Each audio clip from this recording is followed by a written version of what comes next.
Bonjour à vous, le signe du lion. Je vous retrouve avec beaucoup de joie pour votre tirage, enfin vos deux tirages d'octobre 2024. Donc, comme d'habitude, je vais vous transmettre mes ressentis, mes intuitions. Je fais ces vidéos-là pour vous aider, pour vous permettre de peut-être obtenir des pistes de réponse. Souvent aussi, les informations que je donne, vous les savez déjà. Donc, c'est des vidéos qui sont là aussi pour vous aider à prendre vos propres décisions. Et pour ça, pour que ça vous aide, il faut avant tout que ça vous parle. Donc, lâchez un peu le mental, écoutez votre ressenti, parce que quand un tirage est fait pour vous, vous pouvez vraiment le sentir. Alors, le lion, pour votre tirage général, moi, ce que je ressens, c'est quand même que le mois de octobre, c'est un mois où il va y avoir pas mal de réflexions, il va y avoir pas mal de... C'est un mois où, quelque part, les choses vont peut-être stagner en apparence pour vous, mais je pense que c'est un mois important parce que vous avez besoin de vous laisser ce temps-là pour pouvoir mieux repartir derrière. Donc, plutôt que de vous donner un message général, comme des fois je le fais avant de vous montrer les cartes, ce que je vais faire là, c'est que je vais vous montrer directement carte par carte, ça sera beaucoup plus simple. Donc, la carte qui vous correspond pendant ce mois, c'est la carte de la mort. Et ce que vous voulez, on a le 5 de coupe avec le chariot. Donc là, clairement, on ne va pas se mentir, la carte de la mort symbolise qu'il y a eu un gros changement. Avec le 5 de coupe, ça peut symboliser un deuil, ça peut symboliser une perte d'emploi, ça peut symboliser une séparation sentimentale ou même amicale.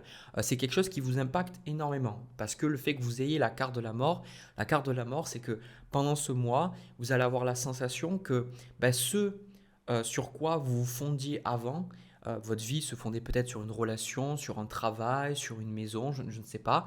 Et là, aujourd'hui, il n'y a plus vraiment ces choses-là. Donc, avec le 5 de coupe, on voit que vous voulez aller au-delà de ce deuil, vous voulez avancer, hein. Il y a une forme d'impatience que je vois de ce côté, dire ok, bon ben voilà, je souffre, ça fait mal et tout, mais maintenant, il faut que j'avance, il faut que j'y aille. Alors, je vais être honnête par rapport à pas mal d'entre vous, euh, vous êtes dans une étape du deuil qui est importante. Je pense que le fait qu'il y ait la mort sur le 5 de coupe, ça montre que vous ne pouvez pas juste oh ouais tout va bien et puis passer à autre chose. Il y a quand même ici ce côté se dire ok j'ai quand même des choses compliquées en moi, j'ai des choses je ne sais pas trop où je vais. Il y a quand on perd quelque chose avec ce 5 de coupe, et forcément il y a une forme de sidération, une forme de perte de repère parce qu'on ne sait pas trop, on a des fois du mal à l'accepter. Et là justement dans votre mois vous avez ce 7 de coupe ici qui vient vous challenger et ce sont toutes les choses que vous voudriez faire en conséquence de cette carte de la mort, comme par exemple, imaginez, ça n'a pas du tout fonctionné avec une personne, et bien là vous vous dites, ok, maintenant j'ai envie de changer de boulot, j'ai envie de changer de lieu de vie, j'ai envie de faire ça et ça, sauf que comme on le voit très bien sur cette carte avec cet homme qui regarde toutes les coupes, et il n'est pas sûr en fait de laquelle il doit choisir. Donc ça symbolise qu'il y a plein d'idées, il y a plein de choses que vous pourriez faire mais pendant ce mois, c'est compliqué pour vous d'arriver à déterminer, de dire ok, c'est ça que je veux faire. Et je pense que c'est ça qui est le plus compliqué pour vous, c'est parce que vous voulez à tout prix une réponse. Donc peut-être que vous avez cliqué sur cette vidéo en me disant ok, je vais avoir une réponse, comme ça je vais pouvoir avancer, je vais pouvoir faire mon truc. Et je sais que c'est frustrant, mais je pense que vous avez besoin d'accepter que pendant un certain temps, vous n'allez pas avoir de réponse. Parce que plus vous allez chercher la réponse, plus ça va symboliser que vous allez chercher la réponse par rapport à des façons de penser, des façons de réagir qui appartiennent au passé avec cette carte de la mort. Ça veut dire que, par exemple, un exemple que je donne assez régulièrement, qui est assez criant de vérité, si par exemple vous avez des problèmes avec votre poids et que vous décidez en fait de perdre du poids, vous ne pouvez pas garder la même façon de penser, la même façon de réagir si vous avez envie d'avoir un corps plus mince par exemple. Vous voyez? Parce que les façons de penser, les façons de réagir de manière émotive que vous avez eu auparavant vous ont amené à ce poids-là. Et bien là, c'est pareil par rapport à votre vie. Si vous dites, ok, je dois trouver la solution, vous restez dans des énergies du passé. Donc, ce qui est pertinent, je trouve, dans votre tirage, c'est ce côté de se dire, en gros, je vais me laisser le temps. Je vais me laisser le temps de voir qu'est-ce qui ressort. Et pendant ce mois-là, vous allez avoir pour moi un besoin et ça va être un peu frustrant parce qu'on trouve ce 4 de coupe avec à l'opposé d'un côté le valet de coupe et puis après le valet de bâton. Et à côté de ces cartes-là, on a la carte des amoureux. Donc on montre qu'il y a vraiment une indécision pendant ce mois, une difficulté à savoir qu'est-ce que vous voulez faire. Mais le plus important, c'est parce qu'il y a ce 4 de coupe ici. Et le 4 de coupe, c'est une carte qui vient quand on est blasé, mais c'est une carte, quand on est blasé, c'est quand rien nous donne envie. Et ça peut être quelque chose quand justement on vit des phases difficiles ou quand on est un peu perdu, on n'a pas envie de faire des choses, on n'a pas envie parce que pour moi c'est comme ça. S'il y a une carte comme ça dans le tarot, c'est parce que c'est tout à fait humain. Donc là, quelque part, il y a toutes ces possibilités, mais il n'y en a aucune qui vous attire particulièrement. Alors vous allez me dire, oui, si, ça m'intéresse plus, mais il n'y en a pas une, en tout cas, qui vous donne cette envie de se dire, ok, allez, j'y vais, allez, je le fais. Non, il y a ce côté, je sais pas quoi, je sais pas, je doute. Et là, clairement, dans le jeu, le conseil que vous avez, c'est tout ce que je vous dis depuis tout à l'heure. On a la carte de l'hippocampe qui vous dit de regarder et d'attendre. Et en conseil, vous avez le pendu. Donc littéralement, plus vous allez vouloir vous débattre, plus vous allez vouloir être dans cette énergie du chariot, d'avancer, de se dire, ok, je me laisse pas abattre, machin, etc. Et plus vous allez vous prendre le mur. Et le pendu, c'est une carte qui est incroyablement frustrante, on va pas se mentir, mais c'est une carte qui est aussi nécessaire. Parce que le pendu, il se manifeste quand quelque part on est bloqué dans notre vie et que du coup c'est là qu'on va pouvoir aborder la vie sous un angle différent. Le pendu se présente quand quelque part c'est un peu pour nous retenir, nous dire non, mais en fait si tu fais comme tu avais l'habitude de faire, tu vas te retrouver dans la même situation. Et c'est pas ça que tu veux. Donc là on te bloque, c'est frustrant, peut-être que ça bouge pas au travail, ça bouge pas dans les relations, etc. Mais au moins tu vas te poser des questions, tu vas dire peut-être que je peux voir la vie différemment, peut-être que je peux réagir autrement, peut-être qu'il y a d'autres choses qui me plairaient mais que je n'ai pas encore trouvées. Parce que c'est souvent ça la quête du cadre de couple, c'est que s'il y a rien qui vous donne fondamentalement envie, c'est peut-être que ce que vous voulez vraiment, vous ne l'avez pas encore trouvé. D'accord? Donc là, aussi, on a cette notion de transition, hein. Le 9 de bâton sur la justice, une transition qui n'est pas forcément agréable. La justice se présente toujours quand les choses rentrent dans l'ordre. C'est une forme de karma, une forme d'équilibre. C'est souvent une carte qui se présente quand des situations qui sont problématiques touchent à leur terme, mais c'est aussi une carte qui est là pour nous mettre face à nos propres actions, quoi. À nos propres, qu'est-ce qu'on a fait auparavant, et la vie nous dit ben voilà, tu as fait ça, ben tu as ça, voilà. Pour moi, il y a beaucoup de gens qui disent oui, mais en fait, ça veut dire que je mérite, ça veut dire que dans une ancienne vie, j'ai fait ça. Quelque part, moi, ok, je fais des cartes, ok, je suis spirituel, mais restons aussi les pieds sur terre. J'ai pas envie en tout cas, les gens qui regardent mes vidéos se culpabilisent en disant ouais, mais c'est parce que j'étais un connard dans une autre vie. Non, en fait, on ne sait pas. Le fait est qu'aujourd'hui, cette transition, elle est douloureuse. Et aujourd'hui, on a envie de vous permettre de voir les choses différemment. D'accord? Et là, avec le 7 de denier, le 6 d'épée, c'est une transition. Il y a une forme de patience, une forme de... Voilà, les choses doivent se faire à leur rythme. Vous ne pouvez pas aller plus vite que la musique, chose qui peut être frustrante, bien évidemment. Et je pense que le point sur lequel ça vient toucher, ce tirage-là, ça vient toucher sur qui vous êtes. Parce que le fait qu'il y ait eu ce deuil, ou le fait que, par exemple, si vous avez perdu un parent, un proche, eh bien peut-être que ça remet votre vie en question parce que vous vous dites, mais peut-être que en fait, vous voulez rendre vos parents fiers, ou peut-être que vous étiez en colère et vous vous rendez compte que maintenant qu'ils sont plus là, vous n'avez plus les mêmes réactions. Il y a peut-être de la colère vis-à-vis de vous-même, de peut-être pas avoir profité d'eux, même s'il y avait des trucs compliqués entre vous. Mais, je vous donne des exemples, mais ou alors s'il y avait une relation qui n'a pas fonctionné, vous pouvez vous dire, mais en fait, j'aurais pu faire ça, etc., etc. Et je pense que il y a ce côté, vous vous dites, mais en fait, je suis pas assez à la hauteur, quoi. Je suis pas assez digne quelque part. Parce qu'on a la carte du putois, l'esprit du putois, qui vous dit de reconnaître votre valeur, de savoir que vous avez de la valeur, de savoir que vous avez des belles capacités, que vous avez des belles choses, qu'il y a beaucoup de gens qui apprécieraient être avec vous. Mais tout ça, cette perte, ça vient toucher vers votre estime de vous-même. Et c'est pour ça, en fait, que vous ne pouvez pas aller trop vite. Parce que si vous voulez juste trouver une solution rapide, vous allez avoir une solution rapide, mais vous n'allez pas avoir une solution sur le long terme, en fait. On ne peut pas faire vite et bien à un moment donné. Si on veut avoir des changements pérennes dans lesquels on se sent bien, il faut se donner du temps. Et aussi, j'ai la sensation que c'est vous vous forcez à être, je pense, dans une énergie un peu compliquée aussi. comme si vous méritiez ce qui vous arrive, d'accord? Ici, le 3 de coupe, qui est en challenge avec le 7 de coupe, on vous dit de ne pas oublier en fait de vous amuser. Et je pense que c'est important. Le 3 de coupe, c'est des moments légers, c'est pas des moments où on cherche à, voilà, manifester des choses, à changer notre vie, voilà. C'est juste des moments où on s'amuse avec les amis, on s'amuse avec les proches, on passe des... Je sais que ça peut-être compliqué pour vous pendant ce mois-là, mais n'hésitez pas à faire de la place à ces choses-là. Si vous devez attendre, bah, autant vous amuser, quoi. Vous savez, c'est comme quand des fois on est à l'école ou on est en voyage scolaire ou on est en voyage enfin, sur un bateau, en voiture. Enfin, en gros, c'est quelque part on prend notre mal en patience, puis si on est là en se disant putain ça fait chier, pourquoi on n'est pas encore arrivé, bah, ça va être frustrant. Mais si on se dit ok bon bah c'est comme ça et qu'on essaye de s'occuper l'esprit, bah, en fait des fois on voit même pas le temps passer, quoi. Donc, vraiment, vous avez tout mon soutien. Je ne sais pas exactement ce qui s'est passé pour vous. Clairement, le plus dur est derrière vous.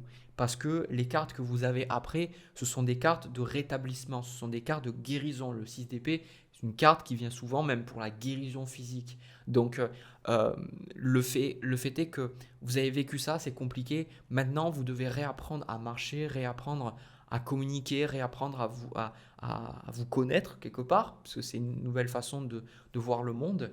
Et je pense qu'avec le 9 de denier et le 10 de denier, bah, vous allez, je pense, rester chez vous, vous allez profiter de ce que vous avez déjà. Il n'y a pas ce côté, allez, je me challenge, je vais lancer un nouveau truc, je vais faire ça et ça. Non, il y a vraiment ce côté, juste prendre soin de soi, parce que ce que vous avez vécu n'est pas forcément simple. Donc, comme je le dis souvent dans mes vidéos, sachez que bah, moi en tout cas je ne vous connais pas, mais je vous souhaite vraiment d'être en paix, je vous souhaite d'être bien dans votre peau, je vous souhaite justement de pouvoir vous libérer de ces émotions difficiles, je vous souhaite de pouvoir bien dormir la nuit, voilà, et de trouver une solution à tout ça, et puis de savoir que ça va passer. Et voilà, vous n'êtes pas tout seul dans ça. On a la carte de la loutre ici, en bas du paquet, qui vous dit que vous n'êtes jamais seul. Donc ce que vous avez vécu, vous n'êtes pas la première ni la dernière à le vivre.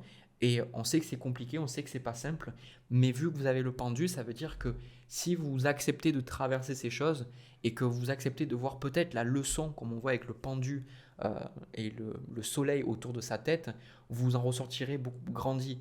Et ça, je sais qu'il y a des personnes qui me disent ouais, ça fait chier, on a que des tirages de merde pour ce signe ou ce signe. Vous me faites tous, hein, vous me le faites pour le bélier, pour la balance, pour la vierge. Vous me faites vraiment tous les signes, vous dites ouais c'est de la merde, parce que quand vous voyez un tirage négatif, ça vous rappelle vos propres émotions négatives. La vie ne dépend pas des tirages de Jérémy Beck. La vie, c'est vous qui êtes co-créateur avec moi, avec plein d'autres personnes, et que c'est à vous, ça dépend de vous, de ce que vous allez en faire de ça. D'accord? Donc je vous souhaite vraiment d'en faire quelque chose de bien qui vous permette d'être plus épanoui encore derrière. Voilà. Ben écoutez, moi j'ai terminé pour ce premier tirage. Je reprends les cartes et je vais passer au deuxième tirage. Surtout, n'hésitez pas à, dans les commentaires, parler. Voilà, ça peut être par exemple la mort d'un animal aussi, de dire voilà, j'ai perdu mon animal, j'ai perdu ça et ça. Ou n'hésitez pas à partager vos ressentis dans les commentaires dans des moments comme ça. Ça fait du bien de pouvoir en parler, surtout que si c'est une énergie globale, vous serez loin d'être le seul ou la seule à vivre ça. Voilà, allez, on va vers le deuxième tirage. Alors les lions, pour votre tirage sentimental, j'ai pris des cartes pour des personnes célibataires. Alors n'hésitez pas à regarder vos autres placements astrologiques. Moi je fais par rapport à ce qu'on me dit, par rapport à mon ressenti. Donc je vous avoue, voilà, je vais être très transparent par rapport à mes ressentis. Je ressens qu'il y a énormément de colère dans ce tirage-là. Il y a énormément de frustration, il y a énormément de choses où je vous sens beaucoup dans le passé, je vous sens à ruminer quelque chose. Et je sens que pour certains d'entre vous, vous n'avez pas encore lâché. Alors, évidemment, là, je vais me concentrer sur l'aspect sentimental, mais je pense que ça peut parler aussi peut-être d'une relation avec un parent, avec un proche. Donc, je vais vous montrer les cartes. Donc, ça, c'est votre carte, le 6 de coupe, qui est quand même une carte de douceur, de partage. Et vous, ce que vous voulez, on a la carte de la tour. Et la carte de la tour, alors, voilà, jamais, enfin, aucune carte n'a toujours de manière arbitraire la même signification pour moi, c'est toujours vis-à-vis de mon ressenti. Et en fait, la tour, je la vois vraiment comme le côté, ben, c'est qui tout double, quoi. C'est va te faire voir maintenant. Enfin, il y a vraiment beaucoup de colère, quoi. Donc, je ressens un mélange de colère et d'amour dans ça. C'est comme si, quelque part, vous auriez voulu que les choses soient différentes. Vous auriez voulu que la personne elle se comporte autrement. Vous-même, peut-être, vous comportez différemment.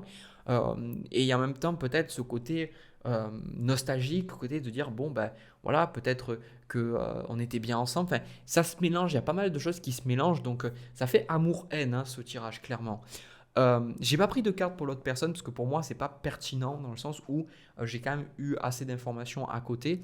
Ce qui vous challenge aujourd'hui par rapport à votre vie sentimentale, bon, il y a déjà quand même la réponse dans ce que je viens de vous dire, mais on retrouve le 2 de coupe ici. Le 2 de coupe, il montre que là, c'est très compliqué parce que pour différentes raisons. Quand le 2 de coupe arrive en blocage, c'est pour moi je vois cette carte comme le fait qu'il y a un pont et que les relations, ça, on doit faire dans le 2 de coupe 50% du chemin. S'il y a une personne qui fait plus de chemin que l'autre, bon, des fois on fera 40% du chemin, l'autre personne en fera 60, des fois nous en ferons 70 et l'autre en fera 30, mais en fait ça se rééquilibre toujours. Et là, ça peut être des frustrations par rapport au fait que bah, aujourd'hui, pour moi, il y a clairement plus de patience en fait pour les gens.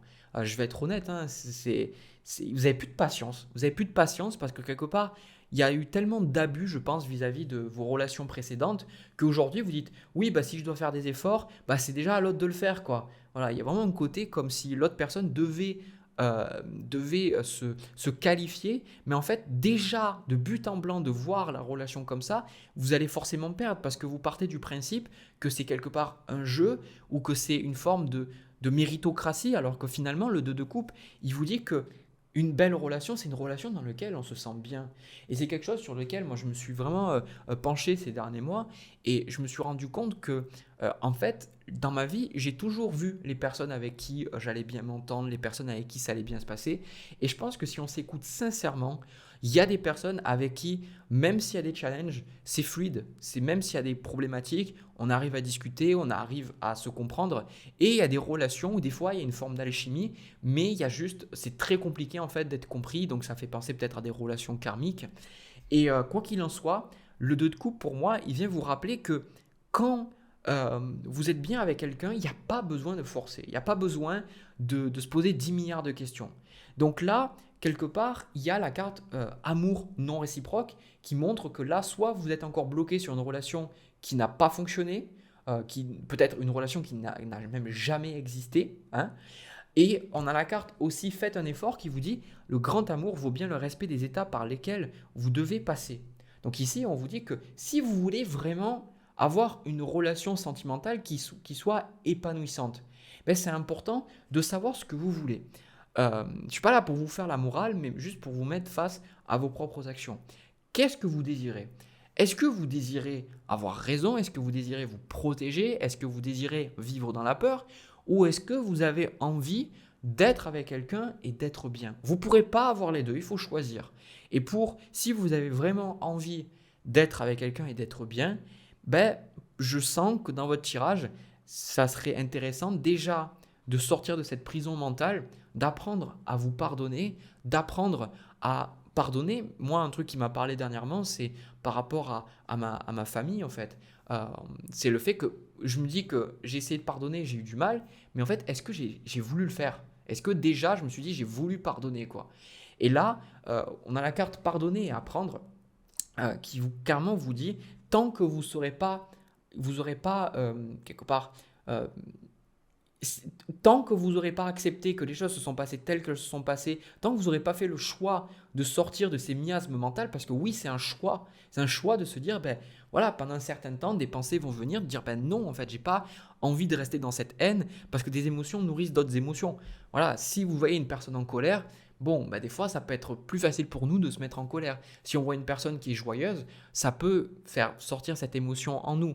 Donc là, il y a cette notion de choix. Vous posez énormément de questions sur des relations, sur des choses qui n'ont pas fonctionné. En fait, ce qu'on vous dit, c'est que quelque part, euh, qu'est-ce qui fait que vous avez toute cette colère?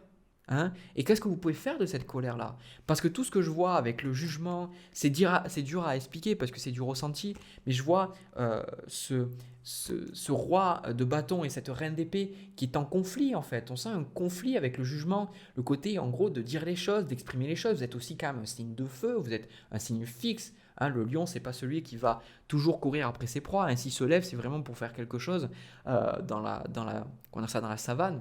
Donc là, il y a ce côté où, pour moi, c'est encore une fois, j'ai pas envie de vous juger, j'ai juste envie de vous aider à voir les choses comme ça. Je pense que vous voulez à tout prix rester dans cette idée que vous n'avez rien fait de mal, que peut-être vous avez été victime de la situation. Oui, ok, peut-être qu'il y a des choses qui se sont passées comme ça, mais qu'est-ce qui a fait que vous êtes mis dans cette situation? Et aujourd'hui, c'est passé. Vous pensez pas que vous méritez mieux que ça? Vous pensez pas que vous méritez mieux que de vous lever le matin et de réfléchir aux personnes qui vous ont fait du mal? Vous pensez pas que pour votre vie aujourd'hui, ben, vous avez envie de vous concentrer sur les personnes qui vous font du bien? Si des gens ont été des trous de balles, ben, elles vous ont apporté quelque chose. Tournez la page. Parce que là, le 8 d'épée, je vois comme ce côté, ben, vous ne trouvez pas d'issue. Mais en fait, l'issue, vous ne pouvez pas la trouver parce que vous êtes mis vous-même dans le problème. C'est ça le 8 d'épée. Ça peut paraître très culpabilisant, mais de l'autre côté, c'est si vous voyez ça comme une forme de victimisation. Mais si vous prenez conscience en fait que c'est vous qui vous mettez dans ça parce que bah, souvent c'est ce qu'on nous a donné dans l'éducation. Des fois on répète des schémas parce qu'on croit que c'est ce qu'on mérite. Mais quand on voit qu'en fait c'est nous qui pensons comme ça, c'est nous qui réagissons comme ça, puis on se dit bah, peut-être j'ai un autre choix quoi. Donc là, moi, je vous vois pour l'instant continuer bah, d'être dans votre coin. Je vous avoue que moi, c'est surtout les feelings des cartes qui me parlent là, d'être chez vous, de travailler. Mais on voit que bah, il y a des gens qui essayent de vous parler, vous les envoyez chier. Je vais pas, moi, je vais pas vous mentir ou autre, parce que pour moi, c'est important d'être intègre. Euh, mais quelque part, voilà, je vais vous dire, vous êtes chiant, quoi. Parce qu'à un moment donné, j'ai la sensation qu'il y a ce valet de coupe, il y a des gens qui pourraient être là avec vous, et il y a une dureté, en fait. Et c'est vrai que, pour moi en tout cas, le signe du lion, comme j'ai souvent dit, j'ai eu beaucoup de mal parce que entre ce que je voyais sur Internet et ce que je voyais dans la vraie vie, avec les lions, j'étais là, bon, j'ai pas l'impression de voir ça, quoi. Par contre, un truc sur lequel moi je me suis rendu compte avec ce signe, c'est qu'il y a une forme d'austérité, une forme de sérieux. Autant le bélier, il y a ce côté voilà, impulsif, je dis les choses, etc. Il y a le sagittaire, c'est un côté très dans les excès, dans le fait de parler, de rencontrer beaucoup de monde. Autant le lion, il y a un peu ce côté feu, ce côté t'approches pas trop sinon je vais te mordre quoi. Donc ce côté austère des fois est compliqué, hein, je l'ai vu, pas tant pour moi mais pour des personnes que je connais qui sont avec ce signe-là. Et alors loin de vous faire un portrait, de vous refaire un portrait, de vous dire vous êtes le pire signe, loin de là pour moi. J'adore tous les signes parce que tous les signes nous apportent plein de belles choses. Et quelque part, moi ce que je ressens, c'est que pour vous, vous allez apprendre, là on a la papesse sur l'étoile avec l'empereur et le 2 de denier. Pour moi, ce que je ressens, c'est que vous allez vous rendre compte que peut-être il y avait des choses, peut-être la papesse, ça représente des rêves prémonitoires, ça représente des synchronicités, ça symbolise peut-être des choses que vous allez avoir, vous savez, des intuitions qui vont vous venir, et qu'en fait, vous allez dire, ouais, peut-être que en fait, je devrais apprendre à être un peu plus flexible, quoi, avec ce 2 de denier. Peut-être que je peux toujours me respecter, rester dans cet empereur, mais peut-être que je peux apprendre à être plus flexible, d'accord? Moi, ce que je sens finalement, cette carte engagement, c'est pour moi, il y a une blessure de trahison, quoi. Il y a vraiment ce côté, bah, il y avait quelque chose qui était prévu avec quelqu'un et il y avait quelque chose, des mots, des choses qui ont été dites et là aujourd'hui, vous n'arrivez pas à passer outre, d'accord? Donc, pour moi, le bas de votre paquet, c'est quand même la carte de la force. La carte de la force qui vous dit que vous avez vraiment quelque chose à comprendre de cette situation. Pardonner et apprendre. À ce côté, tout ce qui ne vous tue pas vous rend plus fort. Et on pense que c'est de la force d'en vouloir à la personne. Moi, c'est des questions que je me suis posées. Je me suis dit, ben, quelque part, est-ce que j'ai envie de pardonner? Parce que c'est comme si je pardonnais à l'autre personne, c'est comme si c'était OK ce qu'elle avait fait. Mais en gros, la force, c'est, on pense que quand on se met en colère, on pense que quand on en veut à l'autre personne, on se débat. Ça nous donne cette illusion en fait. Parce que sur l'échelle vibratoire, la colère est beaucoup plus haute en fait en énergie que la tristesse ou que l'apathie. Donc quand on se sent en colère, on a l'impression, vous avez déjà vu des gens en colère, que voilà, ils sont en colère Ça change rien, mais ils ont cette illusion de contrôle, cette illusion de pouvoir. D'accord? Et finalement, euh, quand on, quand on réalise vraiment qu'est-ce que c'est la force dans le tarot, mais on se rend compte, vous voyez, le lion, cette femme qui quelque part, elle arrive à caresser le lion, tout ça, alors il pourrait la manger tout cru. Hein. Bah, c'est ça un peu pour vous aussi. C'est que la vraie force, c'est accepter de pardonner, accepter de tourner la page, accepter d'envoyer de l'amour à la personne, ou en tout cas vous envoyer de l'amour à vous, parce que même si la personne vous êtes plus avec, ça vous fait toujours souffrir vous, donc vous faites pour vous avant tout, quoi. Donc, parce que ouais, c'est toujours, voilà, si on regarde les chihuahuas, bon, c'est toujours les chiens les plus petits qui aboient parce qu'ils ont peur. Les gros chiens ou les chiens qui ont été bien éduqués, pas dans la peur, ils aboient pas en fait. Donc, c'est une illusion en fait, voilà. Et quelque part, comme je vous ai dit dans le premier tirage, pour moi, vous méritez vachement mieux que ça, quoi. Donc, je vous souhaite vraiment de pouvoir sortir de ces dynamiques-là et de rencontrer quelqu'un de bien. Voilà, vous le méritez. Voilà, eh bien, écoutez, j'ai terminé. N'hésitez pas à me donner vos ressentis. Partagez votre histoire dans les commentaires, ça peut vous faire du bien, bien évidemment. Si vous avez envie de soutenir la chaîne, merci de bien vouloir me laisser un pouce, vous abonner et partager si vous pensez que ça peut aider quelqu'un. De mon côté, je vous remercie infiniment d'avoir regardé cette vidéo. Je vous envoie plein de belles choses et puis on se retrouve pour une prochaine vidéo. À très vite.